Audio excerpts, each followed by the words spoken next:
খিদের সময় যদি পাওয়া যায় এরকম গরম গরম একটু স্যান্ডউইচ, কিন্তু একটু অন্যরকমভাবে, তাহলে একটু ভালোই লাগে খেতে। তো ঘরে কতগুলো ব্রেড ছিল, তো ওগুলোই ভালো করে বাটার দিয়ে এপিট ওপিট করে সেঁকে নেব।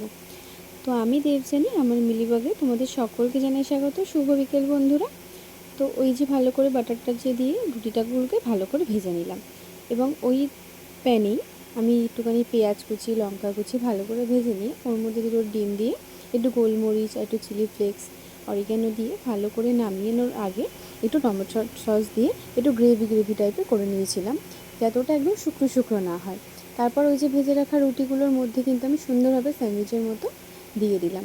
সবসময় তো আমরা সেদ্ধ ডিম কিংবা পোচ দিয়ে কিন্তু স্যান্ডউইচ খাই, তবে আজকে ভাবলাম একটু অন্যরকমভাবে বানাই।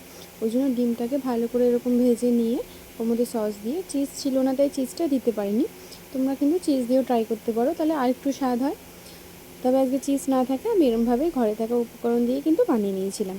এরপর কিন্তু ওর উপরে আমি আরেকটু চিলি ফ্লেক্স, অরিগ্যানো ছড়িয়ে দিয়ে আরেকটা রুটি দিয়ে উপরে এরমভাবে ভালো করে ঢেকে দিলাম। তো এরপর কিন্তু রেডি গরম গরম স্যান্ডউইচ খেয়ে নিলাম।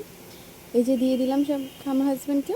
আর দুপুরবেলা মেচে খাবার আনিনি, মা পাঠিয়েছিল কচু শাক আর কষা মাংস। আমি যেহেতু ঝোল খাই না, তাই মা কষা মাংস করেই পাঠায় আমার জন্য। এদিকে বাইরে দেখলাম অন্ধকার হয়ে এসছে, আমিও খেতে বসে গেলাম। এদিকে আমার খেতে খেতেই দেখলাম বাড়িটা একদম অন্ধকার হয়ে এসছে, যেন মনে হচ্ছে সন্ধে হয়ে গেল। আমি খেয়ে উঠে দেখলাম অন্ধকার কেটে গিয়ে এরকম ঝমঝমিয়ে বৃষ্টি হচ্ছে। তো এইভাবেই দুপুর অবধি কেটে গেল। এই করতে করতে কিন্তু বিকেল হয়ে গেল।